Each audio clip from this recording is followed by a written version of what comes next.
चलिए, तो पिछली क्लास में हम बैलेंस शीट की बात कर रहे थे। तो अभी तक हम इनकम की बात कर रहे हैं कि जब भी फीस आ रही है, जैसे किसी ने डीसीए की फ़ीस हमें जमा करवाई आज, और 1000 रुपये हम ऐड कर लेते हैं, सेव को क्लिक करेंगे तो हमारे इस बैलेंस शीट में ये 6500 हो गए। 5500 थे, 1000 आज के जुड़ गए। अच्छा, इस मामले में भी हमने जो ऑल रिसिप्ट पे तो देखा था, इसमें एक कंसेप्ट और छूट गया। हम इसमें चाहते हैं कि ये तो टोटल फीस आई है ना, लेकिन आज पेमेंट कितना आया है वो भी आप चाहते हैं। तो इसी पूरे फॉर्मेट को आप कर लीजिए कॉपी,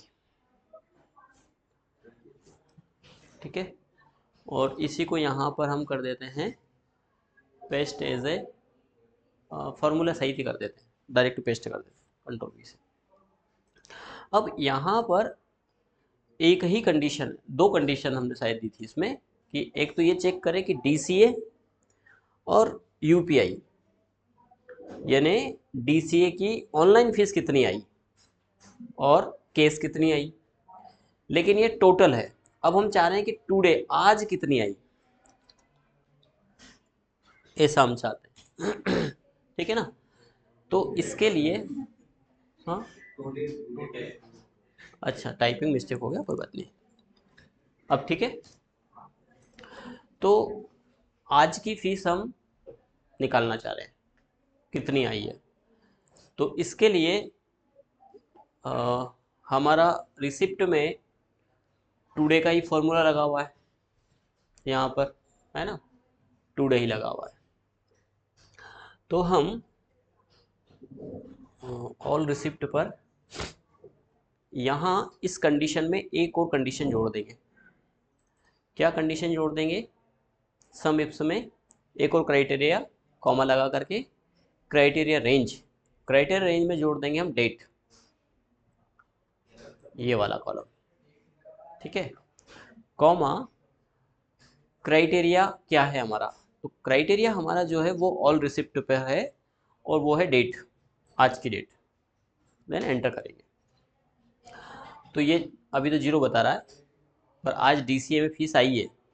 एक और ये चेक करना है कि वो केस में आई है, बैंक में, दोनों में आई, केस भी आई है और यूपीआई भी आई है, पर फिर भी ये हमें फीस नहीं बता रहा है कि आज की फीस है, 0 बता दिया इसने। 0 बताने का कारण जो है वो है कि इसी रो में हमारी डेट होना चाहिए, ठीक है ना।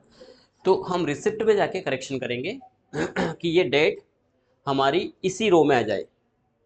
अब यहाँ हमारा एनरोलमेंट नंबर आ रहा है शायद, है ना, यहाँ हमारा कोर्स आ रहा है, यहाँ खाली है, तो यहाँ हम दे देंगे इक्वल और इसका सेल लेटर दे देंगे, ये हमने नहीं दिया था, ठीक है। इसके बाद यदि हम सेव को क्लिक करते हैं और फिर चलते हैं यहाँ पर, अच्छा इसमें एक और चीज़ है, 17 अक्टूबर, नहीं, क्या हुआ है, चूंकि हमने डेट का ये कॉलम सिलेक्ट कर लिया, अब इस सीरीज में ये कॉलम आना है, ठीक है ना, हमने उसके हिसाब से दे दिया, लेकिन ये बराबर तो है नहीं। सम इफ्स के लिए क्या नियम है कि सभी वैल्यू एक ही रो में हो या फिर एक ही कॉलम में हो। जैसे ऐसे में है ना, कॉलम कॉलम, ऐसा ऐसे भी हो सकता है, यहाँ ऐसे में भी सम इफ्स लग सकता है, पर समांतर हो। तो अब हमें एड्रेस जे के की जगह जे देना है इसमें, यहाँ, ठीक है, जे भी नहीं देना है, यूपीआई वाले मामले में देना है। तो यूपीआई वाले में, सॉरी डेट वाला, डेट वाला तो हमारा यही है जे, कंडीशन जो हमने दिया वो के की जगह जे ही है। ये बात समझ में आ गई कि पूरा लगा के बताऊं? आ गई ना, कॉमा जे, एंटर करें, ये 500 रुपये आ गए। तो ये 500 रुपये आज के बताएंगे, आज कितना हमारे पास केस में आया और कितना बैंक में आया। इसी प्रकार यहाँ के फॉर्मूले में भी कर देंगे हम, क्या लगा देंगे, कॉमा क्राइटेरिया रेंज, तो क्राइटेरिया रेंज हमारा जे, कॉमा क्राइटेरिया क्या है, तो ऑल रिसिप्ट पर डेट, एंटर करेंगे। तो आज हमारे पास, वैसे तो आप बोलेंगे कि सर 2 रिसिप्ट बना दी हमने आज, लेकिन एक जो रिसिप्ट बनाई थी उसमें डेट हमने यहाँ नहीं लिया था, इसलिए वो काउंट नहीं करेगा। ठीक है ना, बाकी इसमें करेगा। इसी प्रकार पीजीडीसी में भी आपको करेक्शन करना है। क्या देना है, कॉमा जे जे, जे टर्मिनेटर जे, कॉमा रिसिप्ट डेट। ठीक है, ये जीरो हो गया अब, क्योंकि पीजीडीसी में अभी फीस आई नहीं है। कॉमा जे टर्मिनेटर जे, कॉमा रिसिप्ट का डेट। तो ये क्या करेगा, डेट से मैच करेगा। ठीक है, तो टोटल 1000 रुपये आ जाए। यदि पीजीडीसीए की एक रिसिप्ट हम बनाएं, यहाँ पर पीजीडी से सेलेक्ट करते हैं 7744, ये पीजीडीसी। अब इनकी हम 500 रुपये यूपीआई पेमेंट ही लेते हैं। ठीक है, सेव को क्लिक करते हैं। तो केस में आज पेमेंट नहीं आना चाहिए पीजीडीसी में। ठीक है, केस में 0, जबकि यूपीआई में 500 रुपये आ गए। ठीक है, तो ये नेक्स्ट डे नहीं रहेगा, ये टोटल इनकम है, ये आज का है। तो इससे क्या मिलान हो जाएगा कि आज यदि कैश काउंटर पर कोई व्यक्ति बैठा है तो मैं शाम को हम चेक कर लेंगे कि आज टोटल फीस कितनी आई है हमारे पास। क्लियर है, ये बढ़े आगे, है ना। चलिए, अगला आता हमारा एक्सपेंसेस। तो एक्सपेंसेस के लिए हम यहाँ पर डिजाइन कर लेते हैं। इसमें तो हमारा एकेडमी का नाम आ जाएगा पूरा। हाँ? कल नहीं बताएगा, आज ही का बताएगा। कल डेट चेंज हो जाएगी ना, तो कल की डेट में जो फीस आई वो बताएगा। 17 से कल 18 हो जाएगा, थोड़ी थोड़ी बताएगा।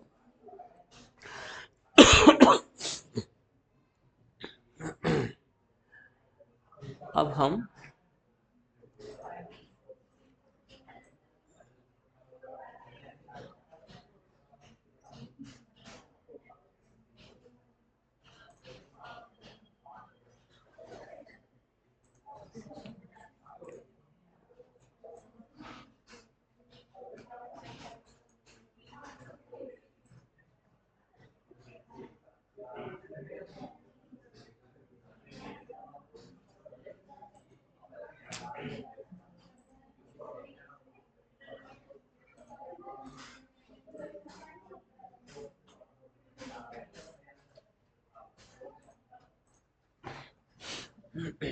यहाँ तो हमारा नाम वगैरह जो है वो हम ले लेंगे।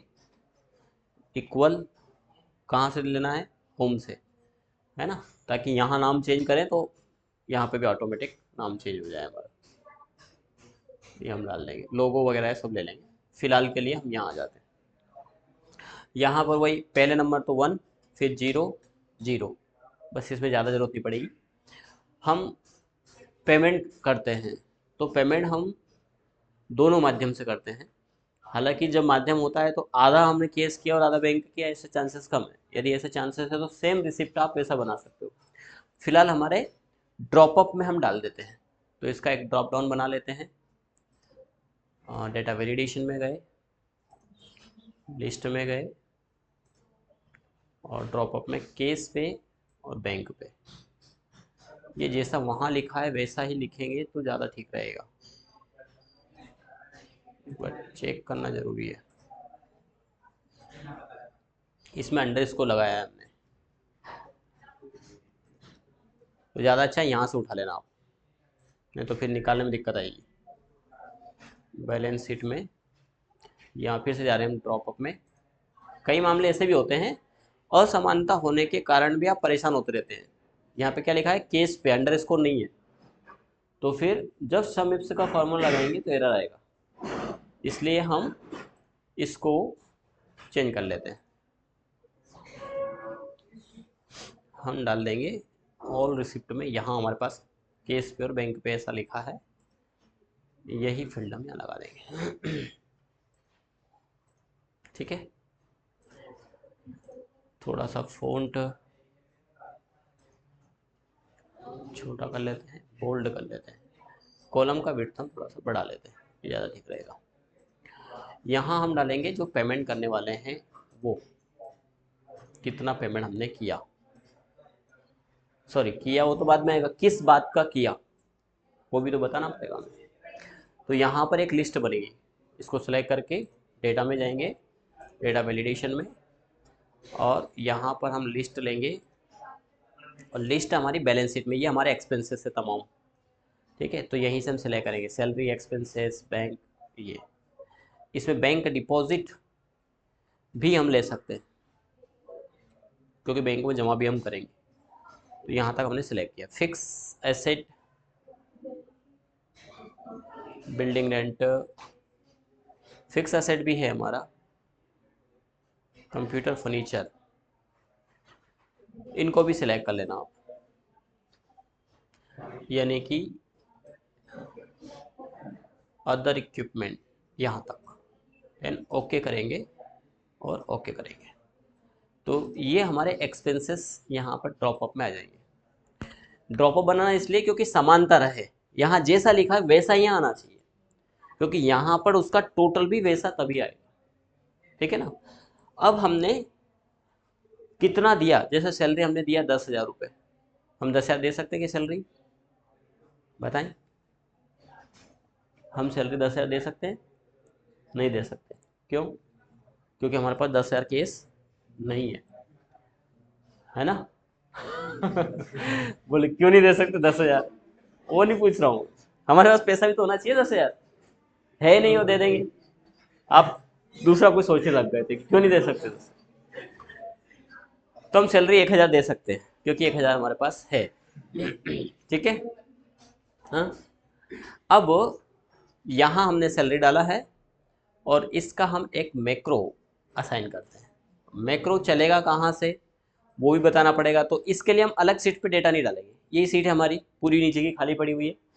जैसे हमने रिसिप्ट में क्या किया था कि रिसिप्ट वाली सीट से दूसरी सीट पे डेटा डाला, अब हम क्या करें, इसी सीट में हमारे सारे एक्सपेंसेस हम डाल देंगे, जहाँ से भी डालना चाहिए। जैसे सपोज करिए कि हमने यहाँ से सारे एक्सपेंसेस हम नीचे डाल दें, तो इतनी जगह हम सिलेक्ट कर लेते हैं। ठीक है, इस जगह को छोड़कर, इस जगह को छोड़ करके बाकी जगह में हमारा वैल्यू आ जाए, तो हम यहीं से चलना स्टार्ट कर दें।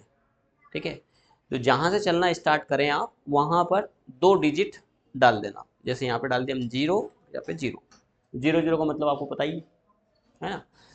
तो अब हम एक मैक्रो यहाँ पर रिकॉर्ड कर रहे हैं। ठीक है, डेटा में जाएंगे, डेटा वैलिडेशन में जाएंगे, सॉरी कहाँ चले गए, डेवलपर में जाएंगे, रिकॉर्ड मैक्रो में जाएंगे, और एक्सपेंसेस तो ई एक्स पी ओनली मत डालना। ई एक्स पी नाम का एक फॉर्मूला होता है असल में, एक्सपोनेंट वैल्यू मैथ्स में होता है, तो एक्सेल उसको समझेगा, इसलिए इसमें एरर आ जाता है ओनली ई एक्स पी डालने पर। तो ई एक्स पी पी डाल दिया, कोई भी डिफरेंट कर सकते हैं। देन ओके को क्लिक करेंगे। मैक्रो रिकॉर्डिंग चालू है, क्या करें, तो बोले यहाँ से डेटा सेलेक्ट करें, यहाँ तक कर लिया ताकि डेट वेट डालें हम कुछ तो कोई दिक्कत नहीं आए। ठीक है, आप यदि यहीं तक सिलेक्ट करेंगे बाद में कोई करेक्शन करेंगे तो नहीं आएगा, फिर मैक्रो रिकॉर्ड करो। ठीक है, तो डेटा का सिलेक्शन भी उस हिसाब से कर लें। कॉपी करेंगे, क्या करें, तो हमने बताया इस सेल पर जाए, यहाँ पर जाने के बाद कंट्रोल डाउन प्रेस करें, यूज़ रिलेटिव रेफरेंस ऑन करें, फिर डाउन जाए, होम में जाए, पेस्ट में जाए, वैल्यू एंड सोर्स फॉर्मेटिंग मैंने अनसेलेक्ट करें। अनसेलेक्ट कैसे किया, एरो से।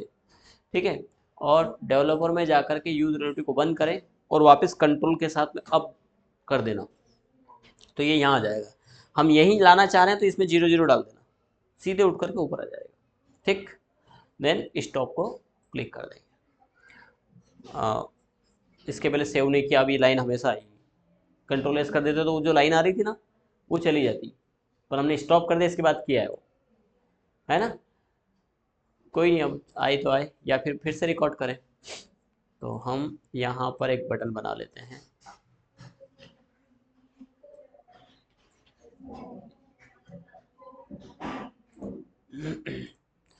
जिसका नाम हम दे देते हैं सेव।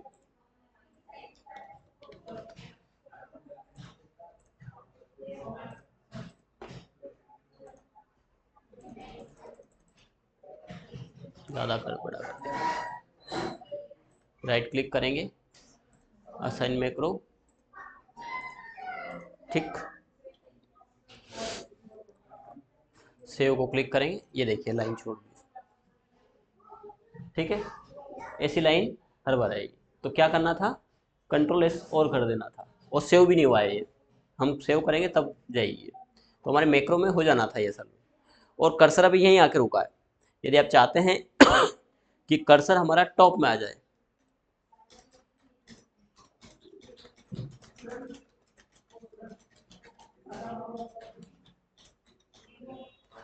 अब यदि आप सेव को क्लिक करेंगे, कर्सर टॉप में आ गया, पहले रुक गया था। क्या करना है, इसको सिलेक्ट करेंगे इतने को, और फॉन्ट कलर पे जाएंगे, कलर हम कौन सा कलर है, ये सेम कलर रखते, यहां पर भी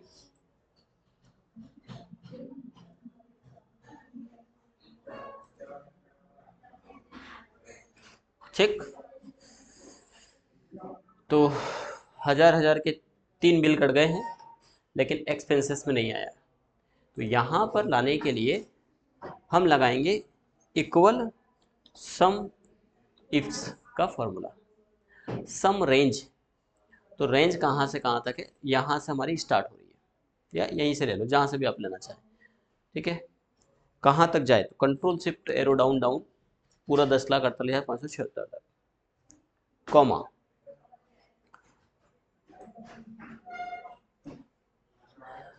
क्राइटेरिया रेंज, सम रेंज तो हो गया हमारा, क्राइटेरिया रेंज है हमारा डी से, यहीं से बराबर सेलेक्ट करना है, ऐसा नहीं कि ये यहाँ से सेलेक्ट किया ये यहाँ से कर लिया, ये तो सम नहीं चलेगा। फिर वही control shift down down, comma, criteria क्या है, तो क्राइटेरिया हमारा है सैलरी एक्सपेंस, कोष्टक बंद करेंगे, देन एंटर करेंगे, ये 3,000 एक्सपेंस। अब जो 3,000 एक्सपेंस हुआ है, ये इसमें जुड़ गया है, ये कम होना चाहिए, ठीक है। बैलेंस शीट के दोनों पक्ष बराबर आना चाहिए। 3,000 सैलरी दी, तो अब हमारे पास 8,000 में से 3,000 माइनस होकर 5,000 बचना चाहिए, ये हम अगली क्लास में देखेंगे। इतना तैयार करो।